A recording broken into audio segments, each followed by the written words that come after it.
Okie doke. All right, welcome everybody. Yep, we were just chatting about the good folks up there in Illinois. So before we started the recording, so I'll give you the update, Bob, because you were just giving me a little bit of update on Illinois, but I did find some. They did just pass that legislation. In fact, it's on the governor's desk for signature. It just passed this week, and so their goal is 40% renewable by 2030, 50% by 2040, and 100% by 2050, which is, that last group seems pretty aggressive. That last 10 years, they're going to be busy. So they did announce the Illinois Power Agency. Are you familiar with that group, Bob? Anyway, they're supposed to be purchasing 2.5 million new RECs by June of 2022. So apparently this legislation gives them the money to do that. And then 3.8 million new RECs each year from 2022 to 2030. So clearly they're investing in RECs as a way to get to those pretty aggressive targets. So I could add two things on that. First of all, right now there's a huge amount on the list for those RECs. It's probably 2/3 already eaten up, if not 3/4, on all installs that has happened since the first of the year. Second, as of the first of the year, in Illinois, on renewable energies, we were about 6%. So you're going to have to be to 40% within, what, 8 years? That's going to be aggressive. And of course, because it's a government program, it's not straightforward, simple. They've allocated those RECs in a whole bunch of different categories. So it's not like a first come, first serve. It's like X percentage for commercial, X percentage for schools, X percentage for residential.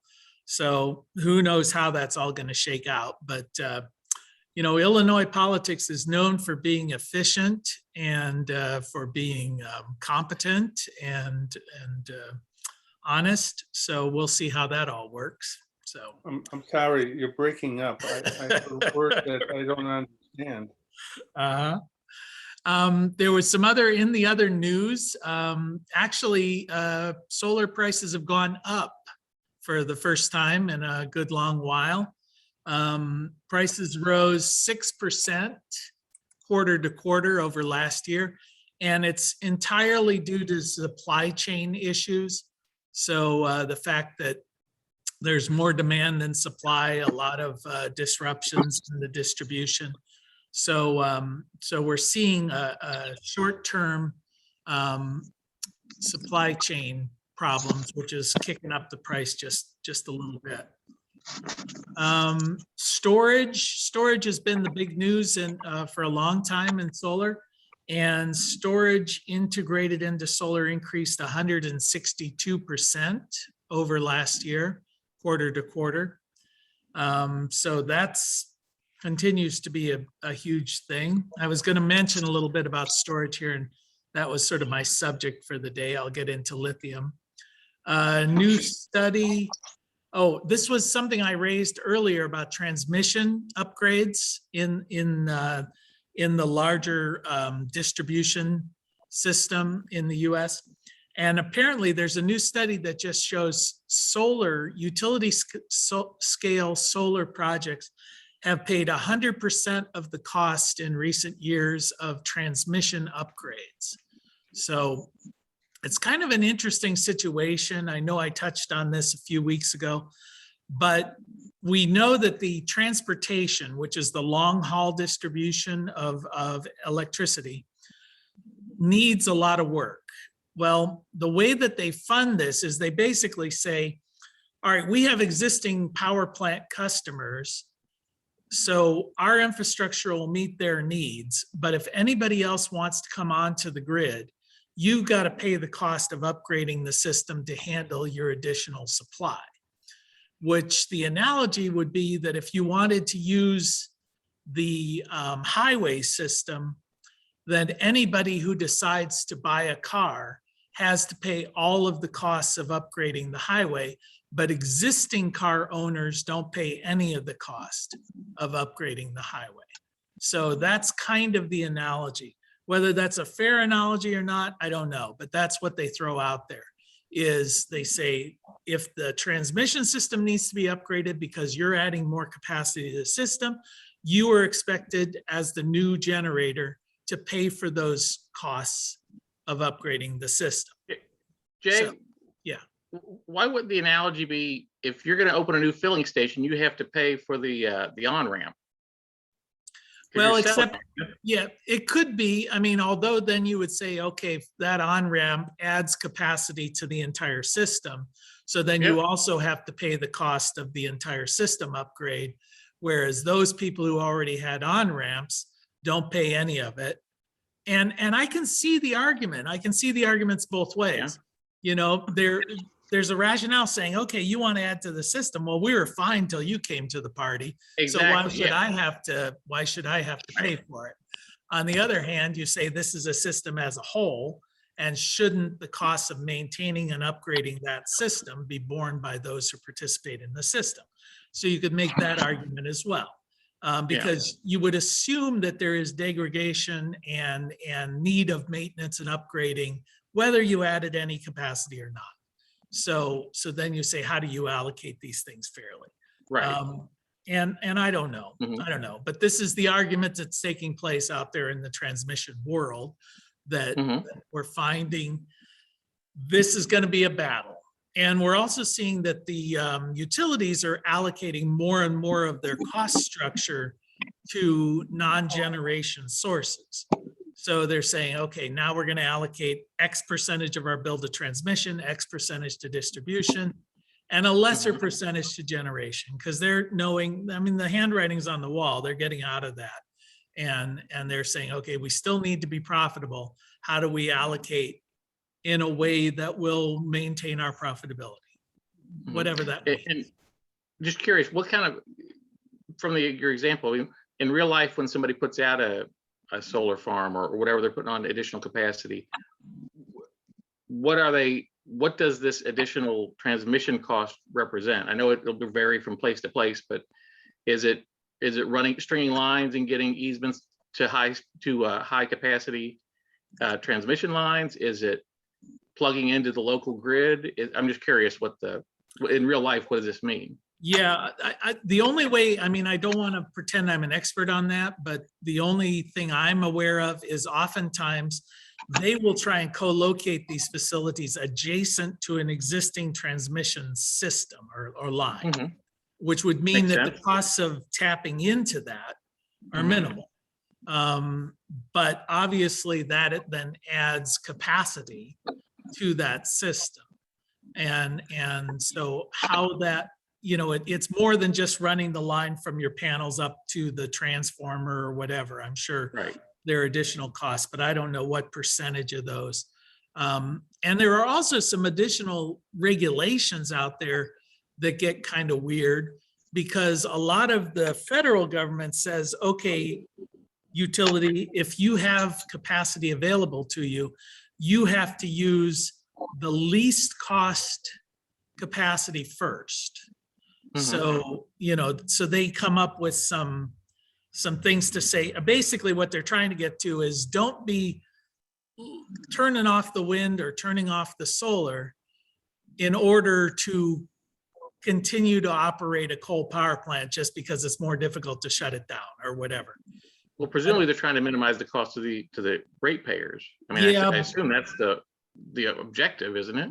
Yeah, that's the stated objective, but I think there's a lot of unintended consequences when you do that. You know, I could see, for instance, let's say you do have a coal power plant and you're right on the border of whether I should turn it off or keep it on. Well, it may take you a day or two to get that thing turned back on again, which then may increase your costs, because now temporarily, because of maybe fluctuations in demand use, you have to buy from somebody else because you turned off your power plant. So then the operator is going, really, you're making me do this? I don't want to do this. Let us run our own business. And so you get a lot of that, you know. I mean, everybody's got their perspectives on these things, and often well-meaning regulations cause unintended consequences. So, Well-meaning regulations? Sounds like a contradiction in terms. yeah, well, they may be well-meaning. Let's assume they're well-meaning, unless they take place in the state of Texas. Then we know they're malicious, but anywhere else, they're well-meaning, right? Let's see. So, there is a lot of political pressure hitting the government around the investment tax credit. A lot of groups coming together and lobbying. There was a group of 750 or so solar companies banded together, and also some nonprofits, where they're trying to push for the increase of the ITC back up to 30%, and they want to extend it for a few more years. They also want to legislate a standalone ITC for storage without solar. So that's something that's temporary at the moment, but they're looking for that to say, if you're going to connect storage to the grid, that should qualify for the ITC. Currently, it only qualifies if it's connected with a solar or wind system. And then some grid resilience and some training for solar and all that other goodness. So there's just a lot of pressure, and also there's pressure for the direct payment on the ITC rather than the tax credit. So if you do not pay taxes or do not pay enough taxes to take advantage of the ITC, they want the government to refund that as a refund. And that is supposedly, you know, in quotes, targeted at low-income people. I don't know how many low-income folks are savvy enough to worry about investment tax credits on that. I think it's more going to benefit nonprofit institutions, churches, schools, places like that that do not currently pay federal income tax. They could then get a refund of 30% on the cost of their system. That'd be a big deal. It's also a lot for startups, Jay, because startups, as you're like on your podcast, or maybe it was earlier today, you were talking, you know, you don't make money for the first few years. So yeah, it's trying to encourage people to get in there. Yeah, they don't pay taxes. Those little startups like Amazon and Apple and all those little startups that don't pay taxes. In the beginning, they probably didn't pay taxes. No, they don't. Amazon still doesn't pay taxes. So, so that's it depends. Last I checked, they're paying lots of taxes, because I know some of the guys there. But okay. Yeah, no, the corporate, well, so anyway, it's all good as far as I'm concerned. It all helps solar, so I don't care. I'm just as soon it go to anybody installing solar as opposed to a B-1 bomber or something like that is a Cold War thing. So, and speaking of governmental goals, the Department of Energy goals, bear in mind, currently solar accounts for 3% of our utility, of our electrical generation. Their goals, the DOE has announced by 2035, they're shooting for 40% from solar. And 2035 is just around the corner, really. And by 2035, they anticipate wind at 36%, nuclear at 12%, hydro at 6%, geothermal at 1%, which when I add up the numbers means fossil fuels at 5%, which I mean, theoretically possible, I guess. What's your storage? Fix your storage first, then we'll talk. Yeah, well, storage would have to be significant. Without storage, the projections I've read is renewables only can account for maybe 50% of the grid. That's using existing technology, existing grid technologies, without massive deployment of storage. Now, remember, of course, wind and hydro especially do not necessarily require storage. I mean, you can have situations where there's some wind available, but hydro is typically available 24/7. But hydro is an increasingly small percentage of our grid.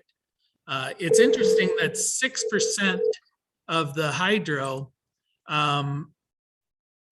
meaning 6% of our grid is hydro, but it's the same amount of hydro that was about 50% of our electrical needs just after World War II. So there hasn't been a lot of hydro added, but the capacity that used to be 50% of our needs is now only 6% of our needs. You know, it's diminishing in percentage while maintaining in sort of gross production. Do you have to have water to do hydro? Yeah, typically you do. So Go to Hoover Dam right now and take a look for some water. yeah, that's going to be difficult. Of course, you get other areas like the Cascades up in Northwestern. They seem to be pretty flush with water. They're pretty. That area is quite heavily hydro.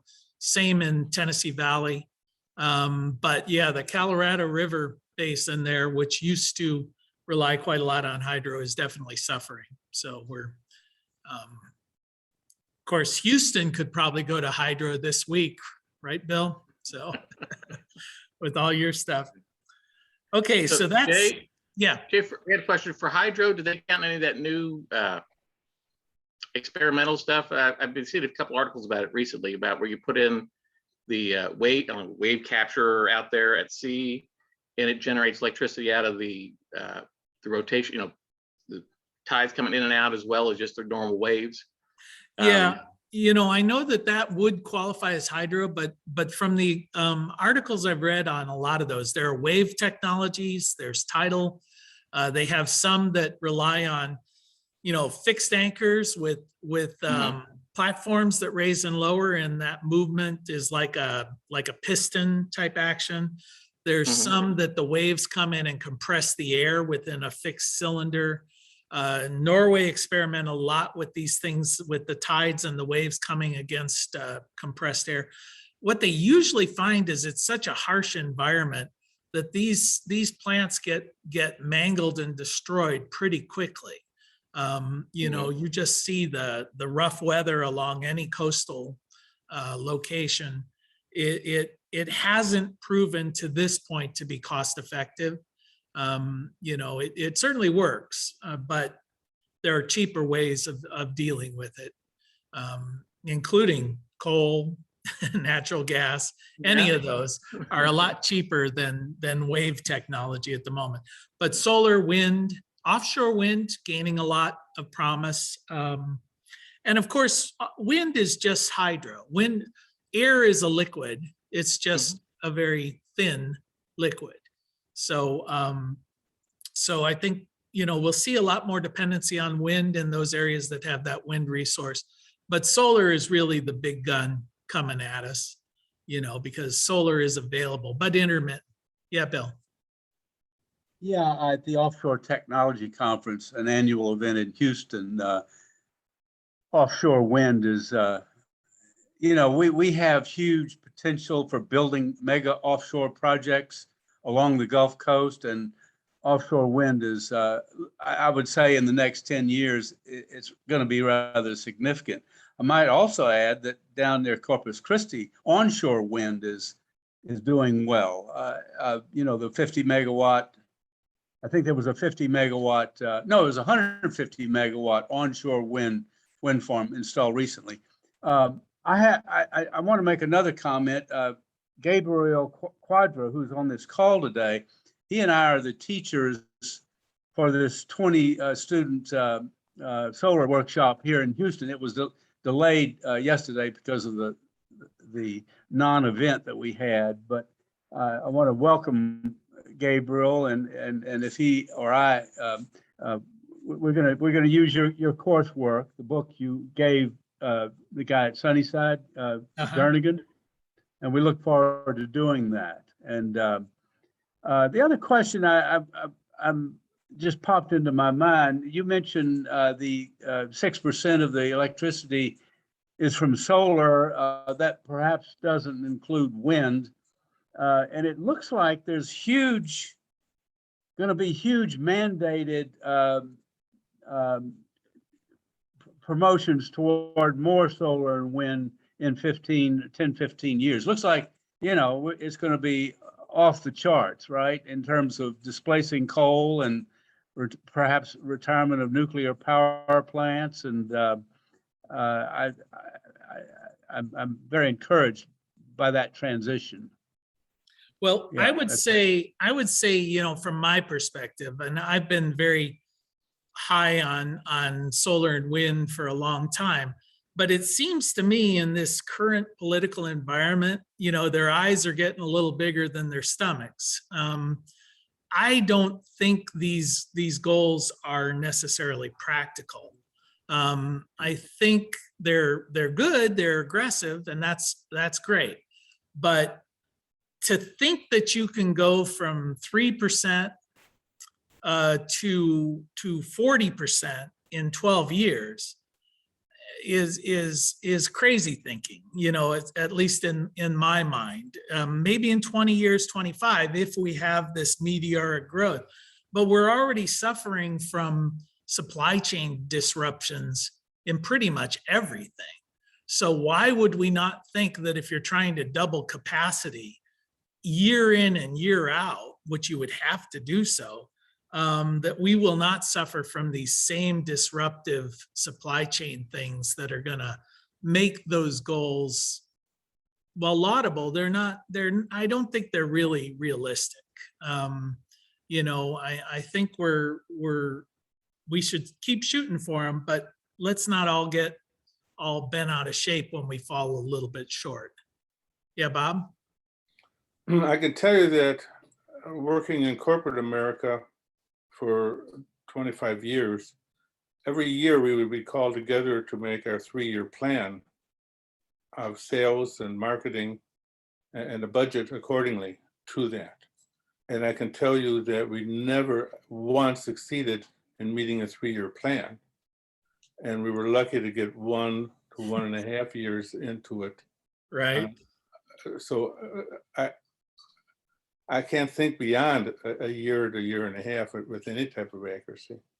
Yeah, I think that's fairly true. And if you see like Illinois, it's kind of silly. It's like when you say, let's meet this, we're going to be, you know, we're going to increase by 15% in the next 10 years, and then 25% in the next 10 years, and then 80% in the next 30 years. You know, it's like, really? You know, that's that pushing it off far enough that nobody in power today has to suffer the consequences of those kind of goals. Mhm. You know. Yeah, Bill? Yeah, if you do the math, going from 6% to 40% in 15 years, that's 13% year over year growth. And that's happening, I think, in Texas. You know, I mean, it's not, you know, there's plants being built now, and there are plants on the book that'll come to fruition and next year. And so Yeah. I see, you know, and ERCOT runs the grid in Texas, and they've done pretty extensive studies about, you know, transitioning to local, you know, new small distributed energy generation everywhere. So I'm very encouraged by what we're seeing now. Well, I would say though that the statistics on it, I would look at it differently and say, if we're currently at 3% coming from solar, to get to 40%, you basically, if it's 13% added capacity each year, that means adding 4 times what currently exists every single year for the next X number of years. No, Right. That's not 4 times. Well- I'm just saying. What we could see if it's doubling, if we're doubling every year, and that's something that we can look at. 3%, next year we're at 6%, the year after we're at 12%. So that kind of exponential growth is going to get us there pretty quickly. I just Absolutely. have to believe that once you get into these kind of, when you're getting into this kind of capacity, there are a lot of underlying fundamental issues that are going to have to be addressed that aren't being contemplated, like redesigning our utility system, redesigning our regulatory system. How do you deal with the different distribution pattern of transmission lines across the United States? You know, because these resources are no longer located where the existing power plants were. So now you've got to redesign that. How do you deal with the pricing structure? We're seeing the tax issues. You know, there's so many of these kind of things that I think they're going to get caught up in their shorts, and then you have another COVID, you have another hurricane, you have another whatever, and suddenly supply chains get disrupted.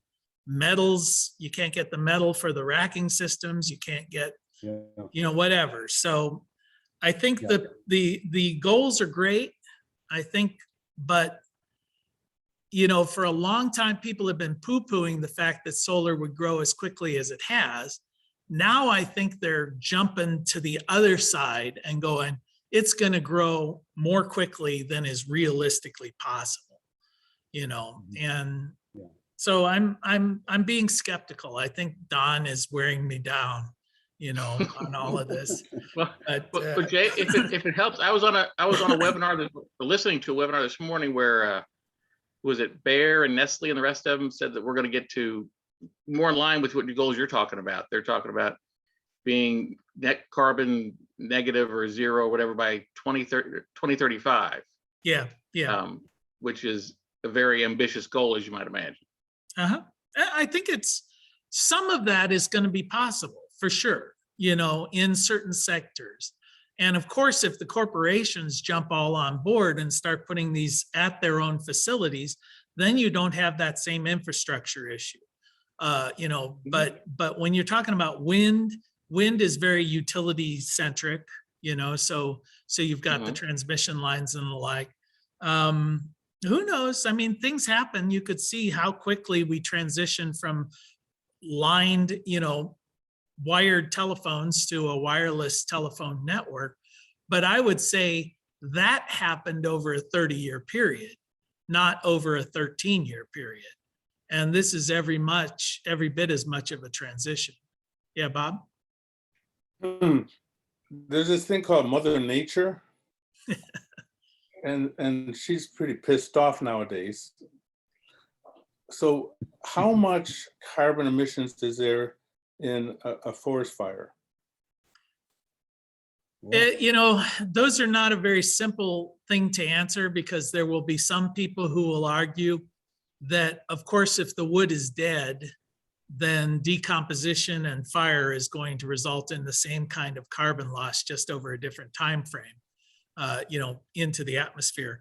But then other people say that the harvesting of these then promotes new growth, which absorbs more carbon than the older trees, which grew at a slower rate. So I don't know. I mean, the Earth's a complex thing, but I think what you're pointing out is things like fire, things like these things add to the problem as much as perhaps electrical generation.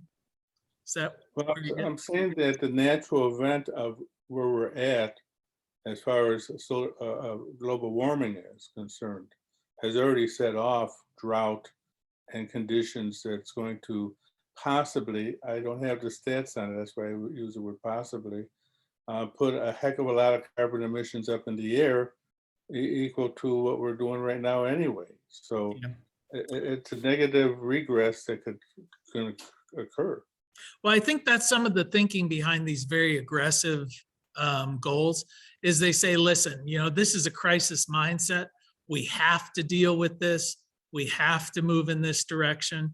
And I don't disagree with that either, but I just, from my own perception of our government, we've not been able to maintain any kind of coherent policy doctrine for any extended period of time. So I suspect we'll do one step forward, two steps back, three steps forward, you know, doing the Macarena as far as policy is concerned, as opposed to any kind of logical progression.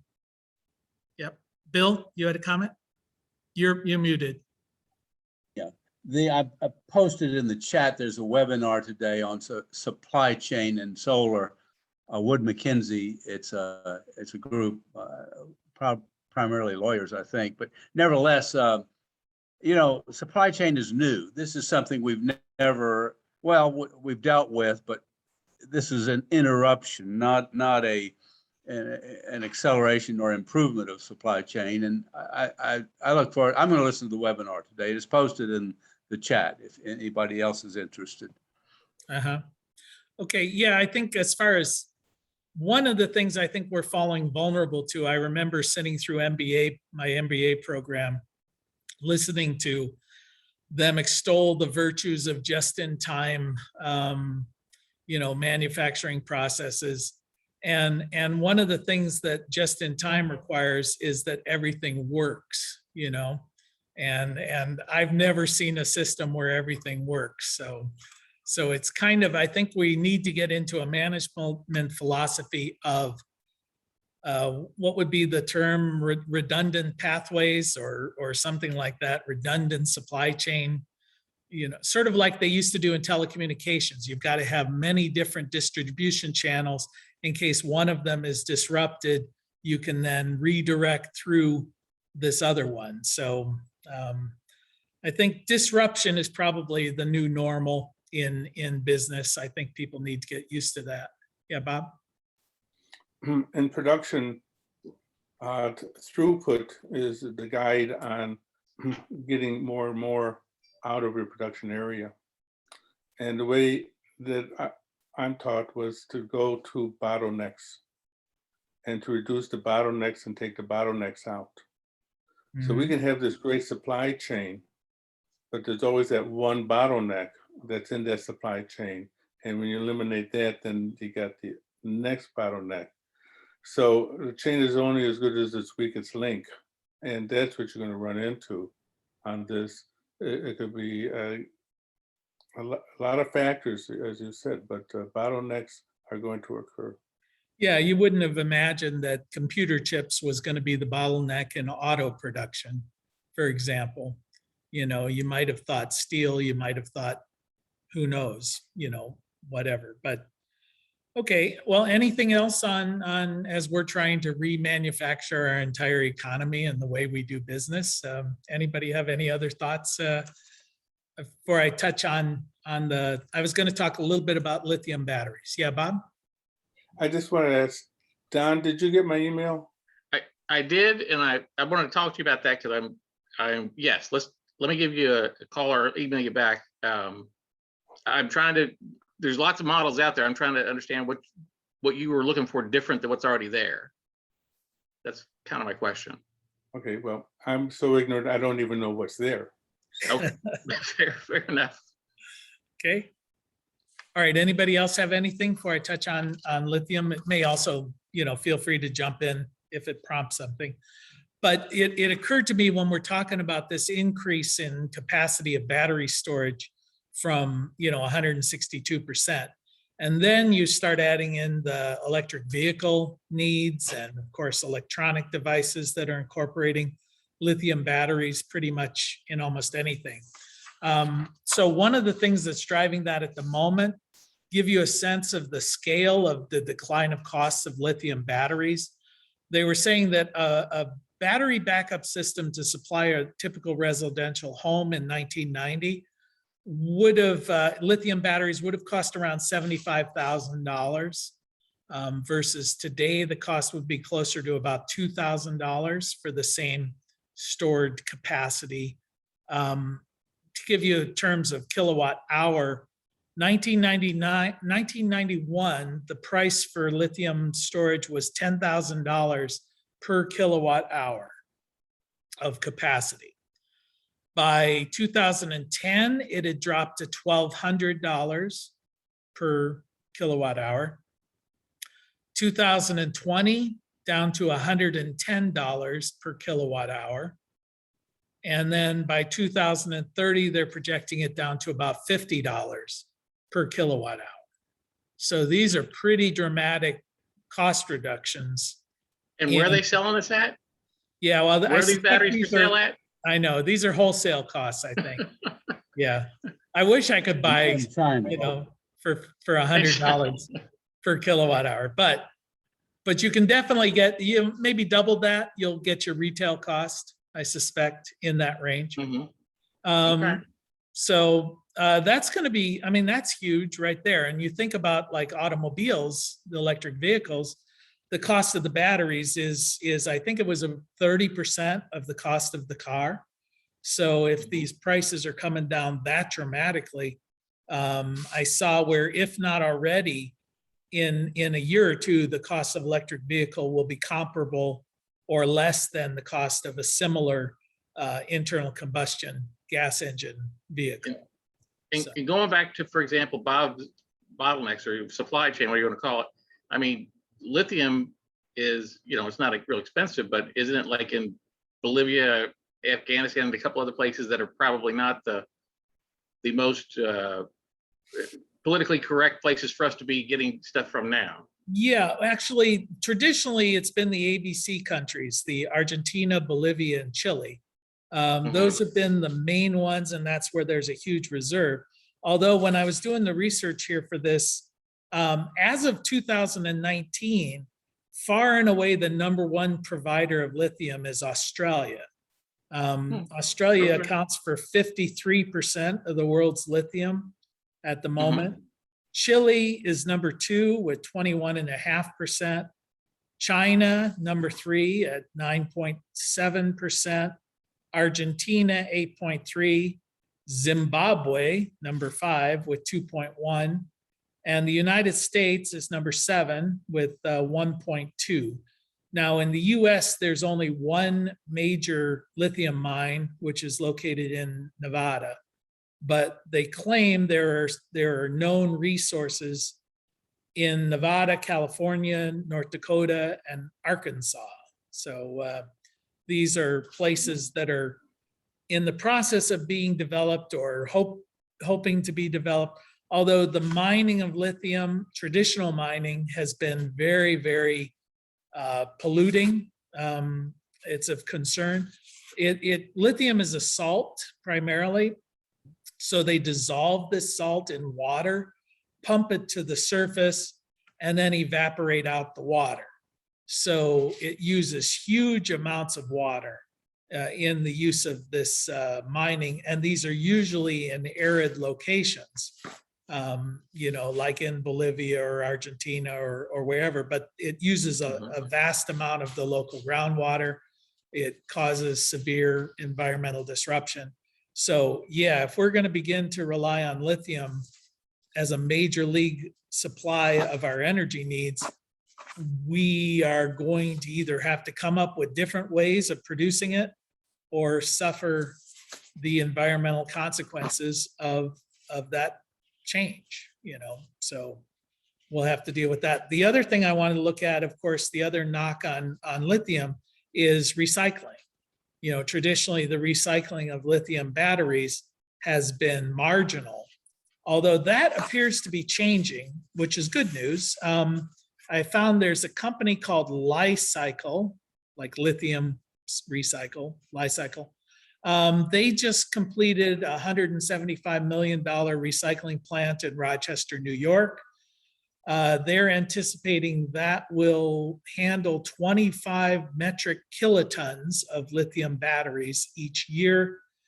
The US is anticipated to generate about 80 metric kilotons by 2030.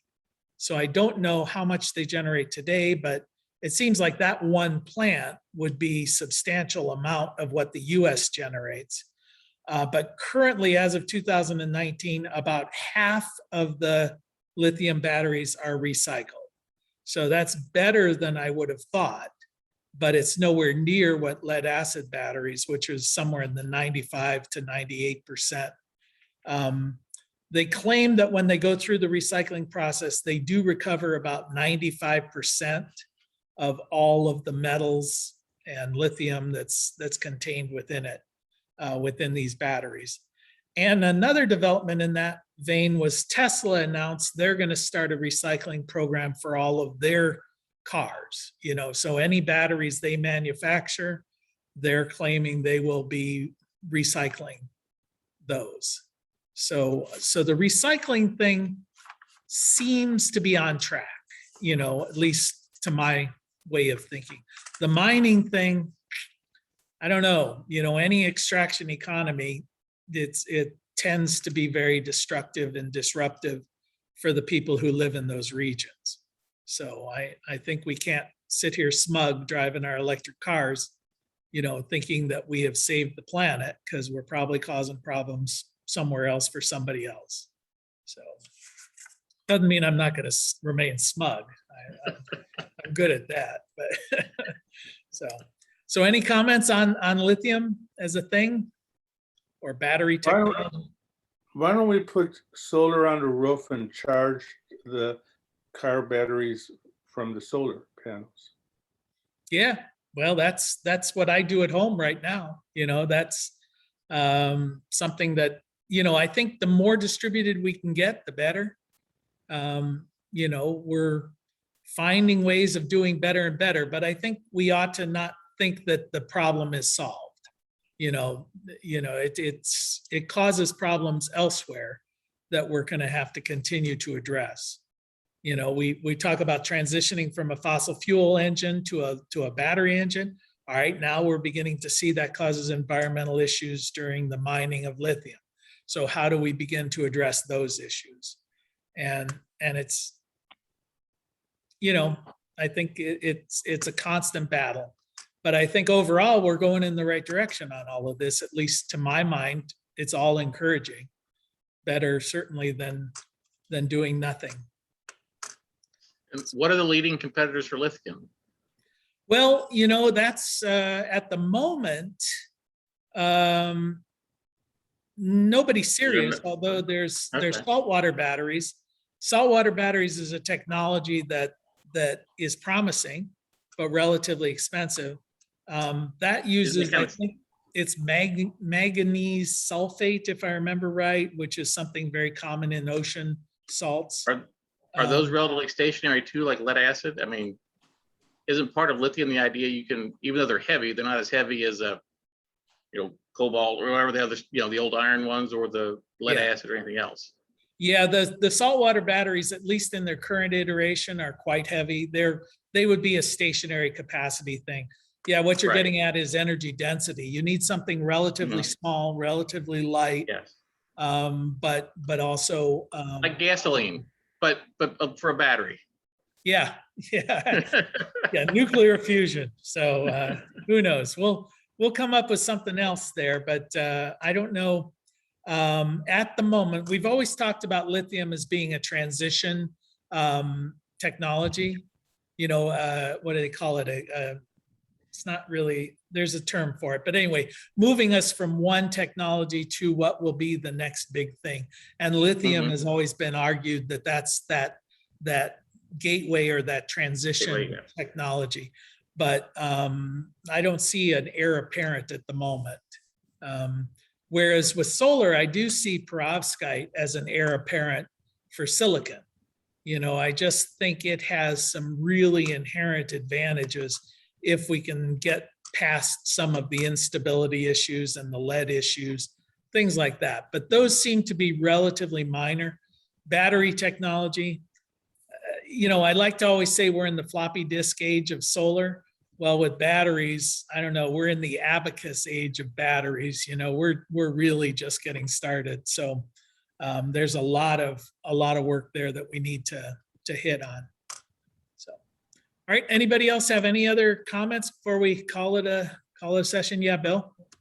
Yeah, I'll just make a comment. The city of Houston bus system, Metro, has announced they're going to buy 20 electric buses and three of those are going to run off of hydrogen. And this is, I think, federal money involved. The hydrogen infrastructure is a problem.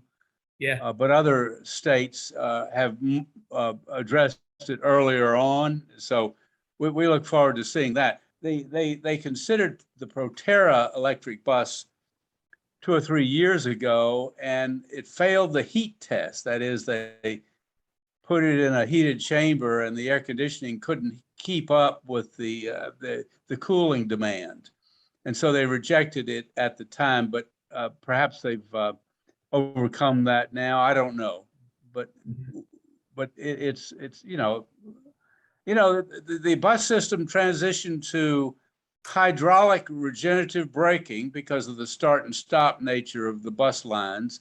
And I'm not sure that worked. And of course, with electric, you get regen automatically.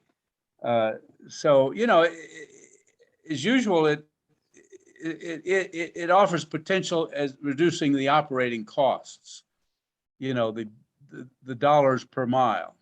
Mhm. And so, you know, that's when that drives something, it's always lucrative and it's a good driver, right? Yeah, well, I think as you mentioned with cost. the hydrogen, that's one of those things with fuel cells. Of course, my joke is always fuel cells are the technology of the future and always will be. You know, I think fuel cells, we're going to hear a lot about it. There's going to be a lot of hype about it. My prediction is it will all come to nothing. It is being pushed by the traditional fossil fuel companies because it's a supply chain that they understand. You're just transitioning from fossil fuels to a hydrogen, you know, manufacturing, distribution, Yeah. control You know, mechanism. any hydrogen vehicle is an electric vehicle plus something to make electrons from the hydrogen. The complexity is a little bit more from going up from a pure electric vehicle. There still has to be batteries and all of the above. And it's an interesting technology for Well, sure. I don't know if they do it anymore, but there used to be hydrogen burning cars too. I mean, internal combustion type that were proposed, you know, those were big things maybe 10 or 15 years ago. I don't know. Obviously, they haven't gone anywhere, but. Yeah, one of the arguments, of course, against hydrogen has been that typically hydrogen is generated using natural gas that you use and it offshoots CO2s. So it's not a solution that way. They always present it as, you know, what do they call it when you separate water into hydrogen? Electrolysis. Electrolysis, yeah. Yeah, But of course, that usually solar. that Yeah, usually electrolysis takes solar. more energy. It takes more energy to generate than it has. But as a storage capacity, that's kind of, so now what they started doing is they break down the hydrogen. There's gray hydrogen, blue hydrogen, green hydrogen. They've got all of these different terminologies based on how that hydrogen was produced. And so the new buzzword is the green hydrogen economy. And, you know, we'll see. I do not hold out hope for it. I think hydrogen has two real problems with it. One is storage and the other is distribution, you know, and it almost has to be generated at the point of combustion, you know, and that is not very practical for a vehicle, you know, to generate the hydrogen where it's being used. Otherwise, it has to be cryogenically frozen, compressed. The distribution mechanism has to be created and the infrastructure. Well, we have an electrical distribution system already in place. We don't have a hydrogen distribution system in place. So why not just use batteries? Yeah, I see what I agree with what you're saying, Jay, but you know, the old argument always was, first of all, you're right. They would say we have natural gas lines everywhere. We'll just produce it there. Okay, people who don't want to people who are going to buy a hydrogen car aren't going to be interested in natural gas. I mean, that's the wrong market. But if you, and I don't think, well, maybe now with all the prices go down, you could get closer to economically doing it. But if you could generate through electrolysis hydrogen at the service station, whatever you're going to call it, that would make it a lot more efficient. The issue you've got, though, is you're right. You have to have a tank on the car. It doesn't necessarily have to be cryogenic, but even if you put, the last I checked, it's been at least a decade ago. If you put hydrogen onto a car in a tank, if you waited 3 days, half of it would be gone just because the seals are so small for that double atom. They just dissipate through the, you know, through the seals in the container. Right. It will actually, hydrogen is such a small atom, it will go through metal, you know, over time. It's like a helium balloon, you know, that's not in Mylar, you know, it'll eventually dissipate. So that's an issue. But that said, and my very negative impression of hydrogen, I usually think of it in terms of vehicles, which would be a low-end application. There may be substantial application for things like aluminum smelting or steel manufacturing or, heavy industrial applications that rely on that compressed energy that could be practical, to deal with. So we'll see, but Yeah, again, we're taking the hype that's been out there for a long time, and every 20 years we hear about hydrogen is going to be the next big thing, and it doesn't seem to make there. Gabriel, you had something? Yeah, I was gonna just add a few comments. So Jay, I agree about everything you've said about hydrogen. I'll share the same skepticism. Aviation could be an application. I don't know that we'll get batteries light enough for aviation, but there is one possibility out there that is another wild card. It's a flyer, but if there's a huge market that develops for carbon products, and hydrogen becomes a byproduct of that process, that would change the formula a little bit for hydrogen. But that's a big if you have a huge market for carbon products. There's a lot of people working on that, and there's potential there. But that would change the nature of this discussion if you're then looking at it. Otherwise, I completely agree with you. I just retired from an oil company, so I have a lot of background on this, and everything you said about oil companies pushing it is right for the wrong reasons. So, yeah. Well, they want to stay in business. When you say carbon products, what do you mean? I'm sorry. Graphene, carbon nanotubes, graphite, all of those things. There's huge potential for applications for all those products. I mean, you could even get as simple as using you can use carbon and some soil conservation to where you can reduce a lot of fertilizer use, for example, which is also highly polluting. So there's just huge applications for carbon. They're all in the research stage now. And if those come to fruition and you can develop some large markets for carbon, you can, through pyrolysis, make those carbon products, and your byproduct is hydrogen. And like I said, then that would change this conversation a bit if you have a free source of fuel. Yeah, I think generations from now, people are going to look back and think, you mean you guys burn these petroleum things for heat? I mean, it just strikes me like burning mahogany as firewood. It's things that are too valuable to just burn to make steam. Yeah. So well, 50 years, 60 years ago, didn't they flare off the gas? Oh, From the oil wells? Still do today. yeah, last they week. do? Okay. Last week they did. So, Yeah. all right. Yeah. Okay, well, we're pretty much at the end of our time, so let's call it a day, and we'll see you guys all next Tuesday. All right. Okay. Take care. Good, Jay. See you. Bye-bye. Thanks, Jay. Bye.